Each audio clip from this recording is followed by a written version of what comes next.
नमस्कार, मैं हूं राजेश कुमार और अब वक्त यूके प्राइम का है।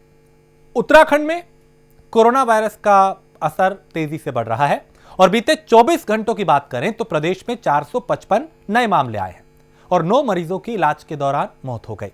इस बीच अब तक मिले कुल संक्रमितों का आंकड़ा 74,795 तक पहुंच गया है, जबकि इसमें 67,827 मरीज ठीक हो चुके हैं। बीते 24 घंटों में 12,510 लोगों की रिपोर्ट नेगेटिव आई है। इस बीच उत्तराखंड में कोरोना से अब तक मरने वालों की संख्या 1,231 तक पहुंच गई है और बीते 24 घंटों में 352 मरीजों को इलाज कर उसके बाद उनको घर भेजा गया, यानी वो ठीक हुए। तो अब तक 67,827 मरीज ठीक हो चुके हैं, जबकि 5,059 मरीजों का इलाज अब भी चल रहा है। बीते 24 घंटे की बात करें तो देहरादून जिले में सबसे ज्यादा 185 मामले आए, नैनीताल में 57, पिथौरागढ़ में 49 और इसी तरीके से अलग अलग जिलों के अलग अलग आंकड़े सामने आए हैं। तो राज्य में कुल 9 कंटेनमेंट जोन बनाए गए हैं और उत्तराखंड में पिछले अगर 24 घंटे की बात करें तो 455 नए मामले कोरोना के आए हैं। 9 लोगों की इस दौरान जान गई और अब तक 1,231 लोगों की मौत हो चुकी है। राज्य में कुल कोरोना केस का आंकड़ा 74,000 के पार हो चुका है, लेकिन अच्छी बात यह कि इसमें से 67,827 लोग पूरी तरीके से ठीक हो चुके हैं।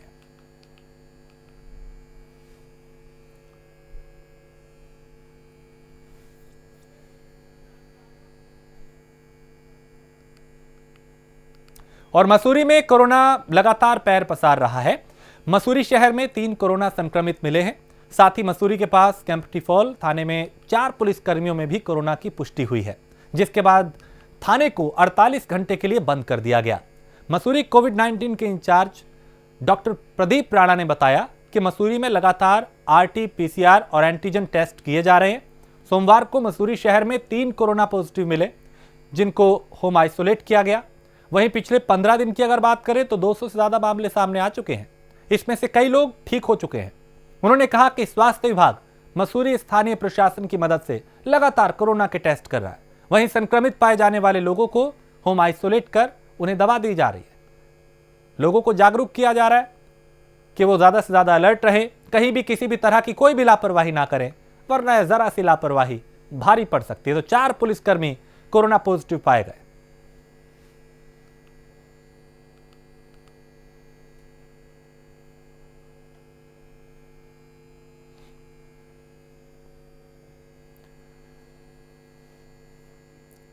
तो संचार एवं मानव संसाधन विकास राज्य मंत्री संजय धोत्रे इन दिनों उत्तराखंड दौरे पे हैं और मंत्री ने विभाग से जुड़ी बैठकों में भी हिस्सा लिया।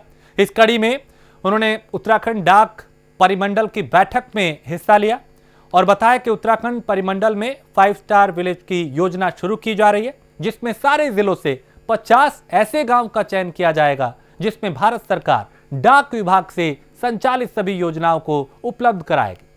और पहले 100 खाते खोलने पर गांव को 1 स्टार और उसके बाद 500 खातों तक 5 स्टार सुविधाएं दी जाएंगी। उत्तराखंड जैसे पर्वतीय राज्य में भी डाक विभाग के डाक सेवक की हर घर तक पहुंच है। ऐसे में पहाड़ी और दूरस्थ इलाकों में सरकार की योजनाओं को पहुंचाकर लोगों को फायदा कैसे दिया जाए, इस पर डाक विभाग काम करेगा।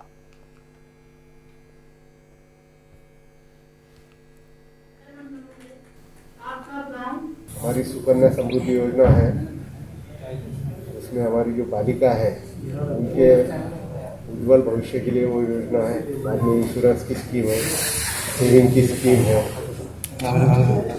तो इस तरह की जो अलग अलग जो हमारी स्कीम है, तो उससे एक आर्थिक सक्षमता या फिर जो अलग अलग गवर्नमेंट की जो स्कीम रहती, चाहे वो स्टेट गवर्नमेंट की हो, सेंट्रल गवर्नमेंट की हो, उसका लाभ सभी तक पहुँचे।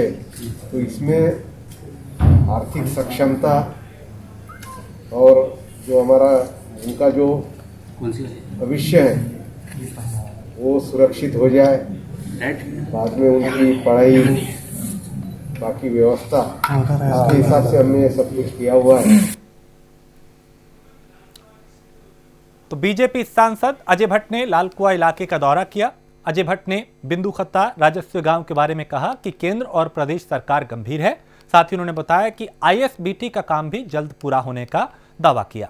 इसके साथ ही उन्होंने दावा किया कि साल 2022 में बीजेपी पूर्ण बहुमत के साथ सरकार बनाएगी और कहा कि बीजेपी का कोई विकल्प नहीं है और जनता विकास और सुशासन के नाम पर फिर से बीजेपी का साथ देगी।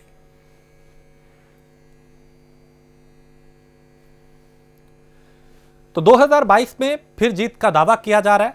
सांसद अजय भट्ट ने इसका दावा किया। उन्होंने कहा कि 2022 में हमारी सरकार फिर बनेगी, जनता हमारे साथ है, विकास और सुशासन के नाम पर हमने काम किया है, काम करेंगे और उसी पर मोहर लगेगी।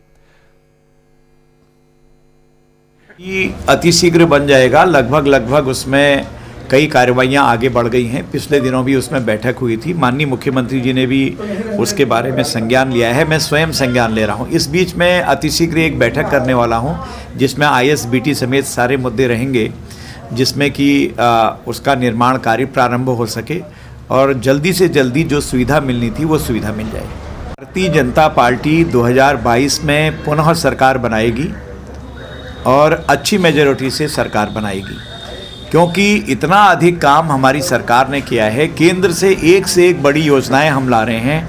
मोदी जी जैसा क्रिस्टल क्लियर नेतृत्व तो हमारे पास है। 42 योजनाएं केंद्र की चलती हैं। कोई योजना ऐसी नहीं है जिसमें जीरो आया हो। हर एक में बजट आया। जो प्रधानमंत्री सिंचाई योजना थी, कभी पैसा नहीं आया।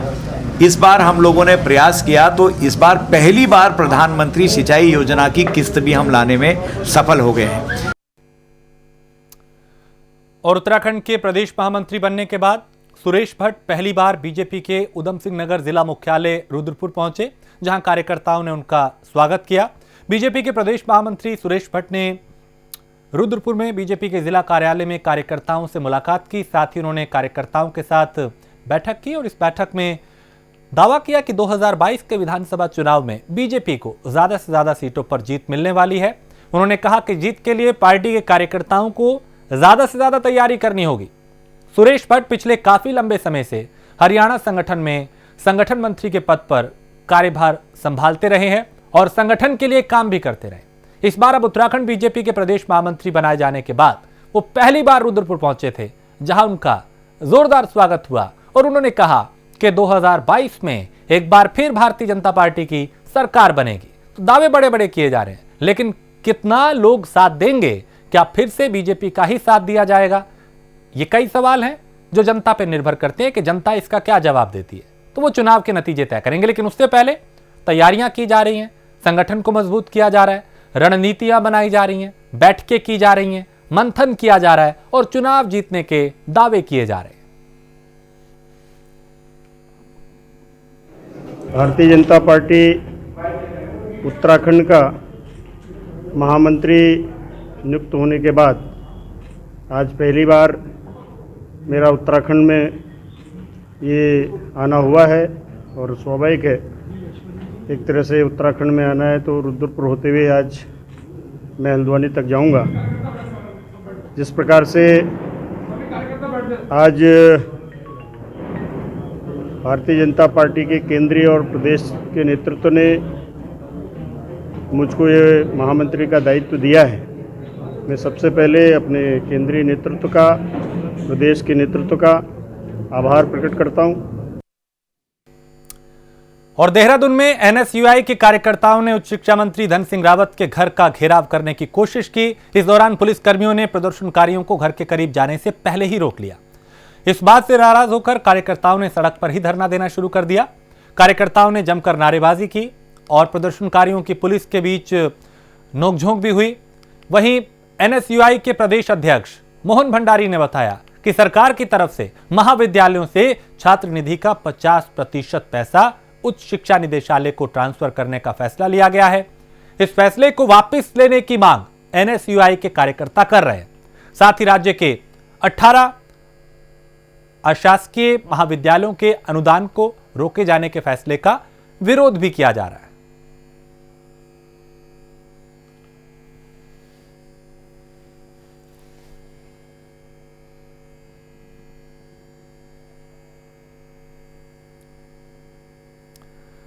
और उत्तराखंड पेयजल निगम के प्रबंध निदेशक पद पर ताजपोशी की तैयारी कर रही सरकार की मंशा पर आम आदमी पार्टी ने सवाल उठाए हैं। पार्टी ने चयन प्रक्रिया में गड़बड़ी की आशंका जाहिर की है। वहीं आम आदमी पार्टी ने चयन प्रक्रिया और नियमावली पर सवाल उठाए। इस बीच आम आदमी पार्टी के प्रदेश प्रवक्ता रविंद्र आनंद ने आरोप लगाया कि इस नियमावली को संशोधित कर किसी खास शख्स को फायदा पहुंचाने के लिए अधिसूचना जारी करके नियम बनाए गए हैं। उत्तराखंड पेयजल निगम के एमडी पद यानी कि प्रबंध निदेशक पद के लिए चयन होना है, जिसमें कि नियमावली में संशोधित कर कुछ उप नियम बनाए गए हैं और जो उपनियम हैं उनमें आपस में विरोधाभास है। ऐसा देखने में आ रहा है कि किसी व्यक्ति विशेष को लाभ पहुंचाने के हिसाब से इन नियमों को बनाया गया है। ये जो नियम हैं, इन नियमों में स्पष्ट तौर से देखा जा रहा है कि इसमें एक व्यक्ति ही पात्र हो रहा है, जबकि जो कार्मिक विभाग की जो गाइडलाइंस हैं उसके अनुसार यदि किसी पद पर चयन होता है तो कम से कम 5 व्यक्ति पात्र होने चाहिए, उनमें से चयन होता है। जबकि यहाँ पर एक ही नाम भेजा जा रहा है, जिससे कि स्पष्ट है कि इसमें कोई गड़बड़ झाला किया जा रहा है, भ्रष्टाचार को बढ़ावा दिया जा रहा है। और उत्तराखंड की त्रिवेंद्र सरकार क्या स्वयं उत्तराखंड में भ्रष्टाचार को बढ़ावा देने जा रही है, ये प्रश्न यहाँ पर उठता है।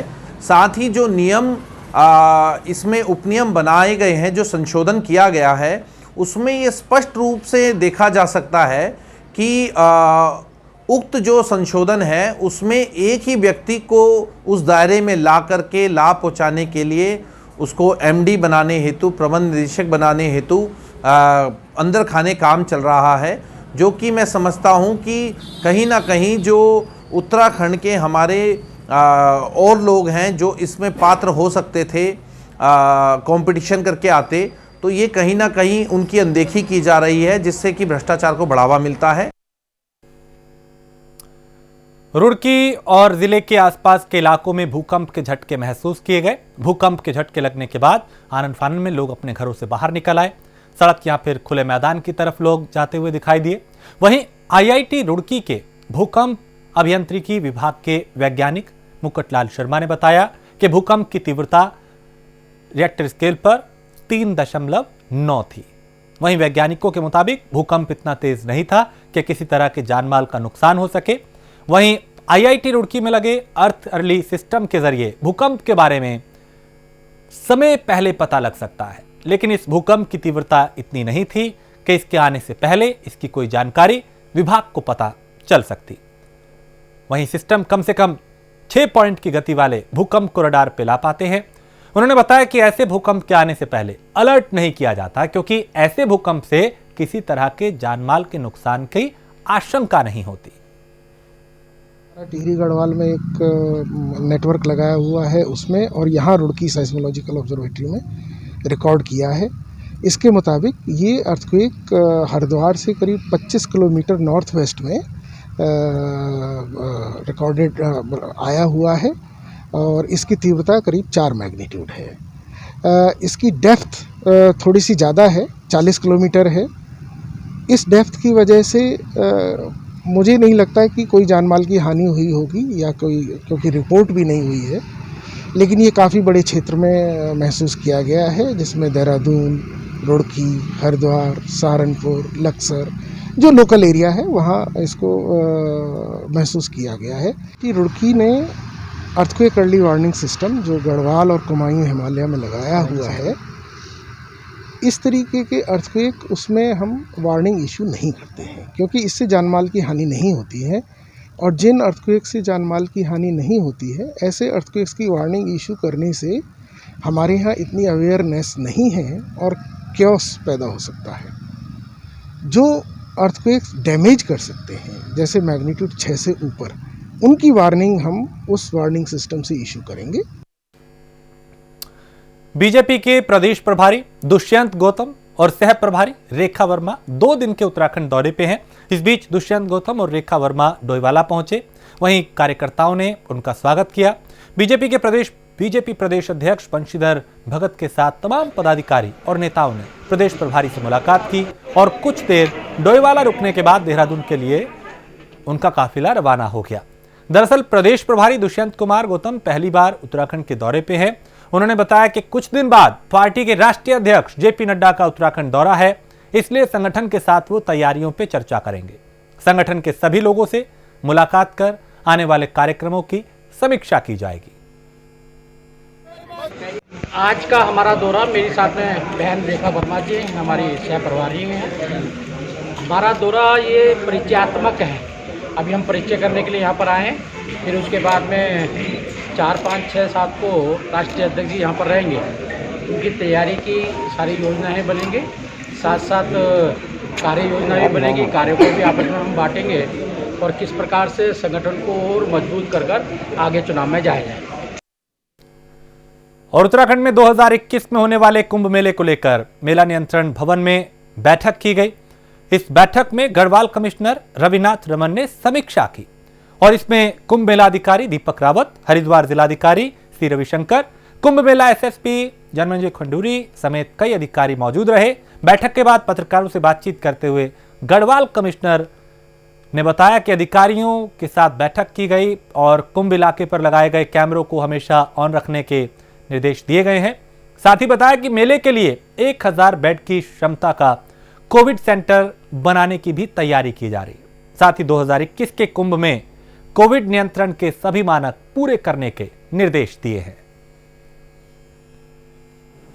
कुंभ मेले की बैठक का पर्पस था, एक तो जो स्थायी वर्क्स है, एक तो उसका रिव्यू था। स्थायी वर्क्स अभी लगभग सब हमारे उस पर ऑन शेड्यूल है। जो अधिकांश जो हमारे 80% वर्क्स है 15 दिसंबर तक समाप्त हो जाएंगे, कंप्लीट हो जाएंगे और बाकी कुछ वर्क्स हमारे 20% वर्क्स हैं। ये थोड़ा सा स्पिल ओवर हो रहा है फॉर वेरियस रीजंस, क्योंकि इस बार कोरोना वायरस की वजह से काफ़ी दिक्कतें रही हैं, लेकिन उसके बावजूद विभागों ने बहुत अच्छा काम किया है। तो 31 दिसंबर तक हमारे लगभग सारे काम पूर्ण हो जाएंगे, सिवाय एक जो मायापुर में पुलिस का एक स्ट्रक्चर बनना है, ये लगभग फरवरी तक जाएगा। इसके अलावा हमारे बाकी सारे वर्क जो परमानेंट नेचर के हैं वो 31 दिसंबर से पहले समाप्त हो जाएंगे। और यूपी के सीएम योगी आदित्यनाथ की तरफ से हैदराबाद के नाम बदलने को लेकर दिए बयान पर राजनीति गर्मा गई है। इस मामले में योग गुरु स्वामी रामदेव ने भी हैदराबाद के नाम बदलने को समर्थन किया है। रामदेव ने कहा कि हैदराबाद का हैदर से कोई लेना देना नहीं है। साथ ही उनका दावा है कि हैदराबाद का प्राचीन ऐतिहासिक और गौरवपूर्ण नाम भाग्यनगर ही है। इसके अलावा उन्होंने देश के तमाम ऐसे राज्यों के नाम बदलने को भी कहा जो मुगल शासन और अंग्रेजों के वक्त रखे गए थे। ऐतिहासिक भूलें हुई हैं हमसे। अब हम जहाँ हरिद्वार में योगा ग्राम बनाए हैं उसके पास वाले गांव का नाम औरंगाबाद है। बताओ औरंगजेब का क्या लेना देना और हमारे यहाँ हरिद्वार में। हमारे तीर्थों के नाम, प्रयागराज का नाम अल्लाहाबाद, अरे क्या लेना अल्लाह का। भाई ठीक है, अल्लाह वो मक्का मदीना में वो अपना नाम रखें, अच्छी बात है। फैजाबाद, अयोध्या का नाम फैजाबाद, क्या लेना देना फैज का वहाँ से। इसी तरह से औरंगाबाद जिला महाराष्ट्र में, हाँ, संभाजी नगर उसको बोलते हैं अभी भी लोग वहाँ। ऐसे कितने नाम हैं हमारे यहाँ पर जिनको चाहे कभी मुगलों ने तो कभी अंग्रेज़ों ने अलग अलग जगहों के जो है हमारी पहचानें मिटाने की कोशिश की। तो ये सच है कि हैदराबाद का हैदर से कोई लेना देना नहीं है। वो सचमुच उसका ऐतिहासिक और प्राचीन जो गौरवपूर्ण नाम है वो भाग्यनगर ही है और वही होना चाहिए। और लालकुआ में जिला पंचायत की रसीद काटने को लेकर हुए विवाद में गोली चल गई। वहीं चश्मदीदों के मुताबिक कई राउंड फायर किए गए, जिसके बाद मौके पर पुलिस पहुंची। खबर मिलने के बाद पुलिस अधिकारी ने मामले की जांच शुरू कर दी। जानकारी के मुताबिक पिछले कई दिनों से गाड़ी मालिकों और जिला पंचायत के बीच रसीद काटने को लेकर विवाद चल रहा था और आज ये विवाद फायरिंग तक पहुंच गया।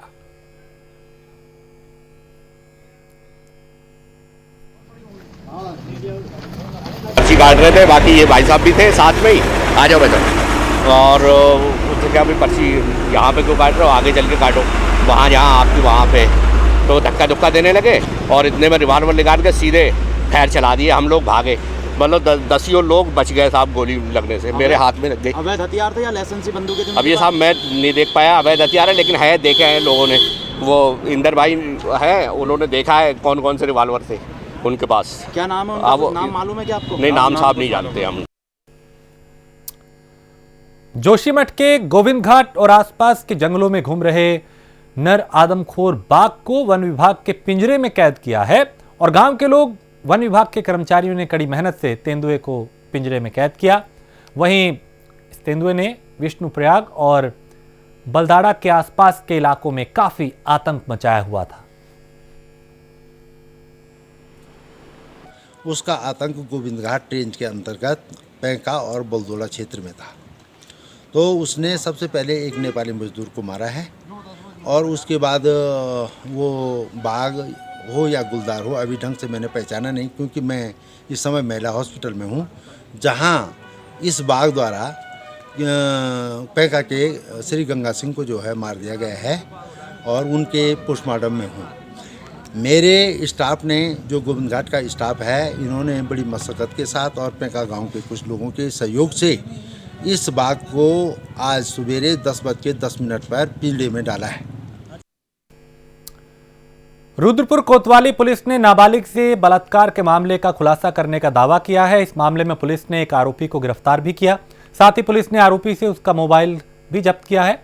दरअसल कुछ दिन पहले एक महिला ने पुलिस को प्रार्थना पत्र देकर आरोप लगाया था कि पास के ही रहने वाले एक युवक ने उसकी बेटी के साथ हैवानियत की है। पीड़ित ने आरोपी पर वारदात का वीडियो बनाने का भी आरोप लगाया, जिसके बाद पुलिस ने महिला की तहरीर पर आरोपी के खिलाफ पास्को एक्ट में मुकदमा दर्ज करते हुए उसे गिरफ्तार किया। खेड़ा रुद्रपुर का मामला है। इसमें एक नाबालिग बच्ची के साथ रेप का मामला सामने आया था। इसमें आरोपी को गिरफ्तार कर लिया गया है और उसको आज जेल भेजा जा रहा है।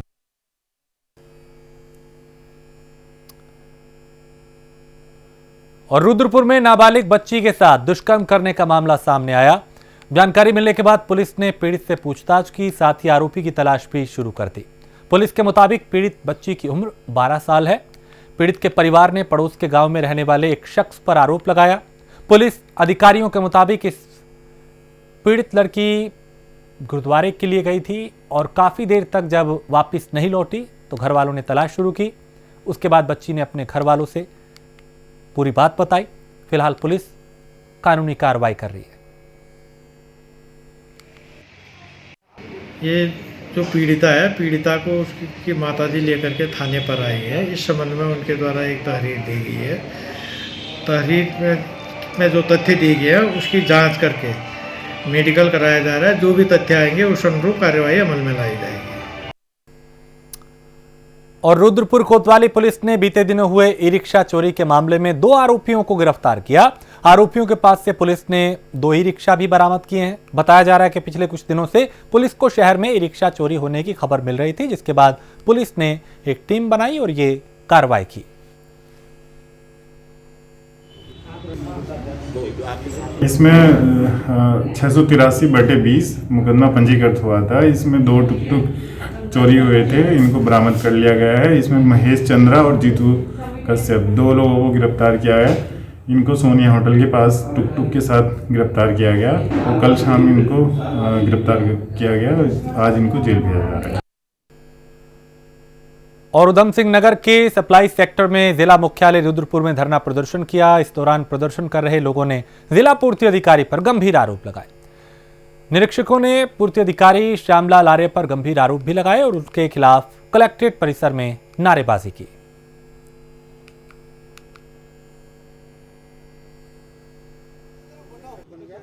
साहब की कार्यप्रणाली से असंतुष्ट होकर सभी पूर्ति निरीक्षक और कर्मचारी धरने पर बैठे हुए हैं और ये धरना तब तक जारी रहेगा जब तक डीएसओ उधम सिंह नगर श्री श्याम आर्य को यहाँ से हटा नहीं दिया जाता है।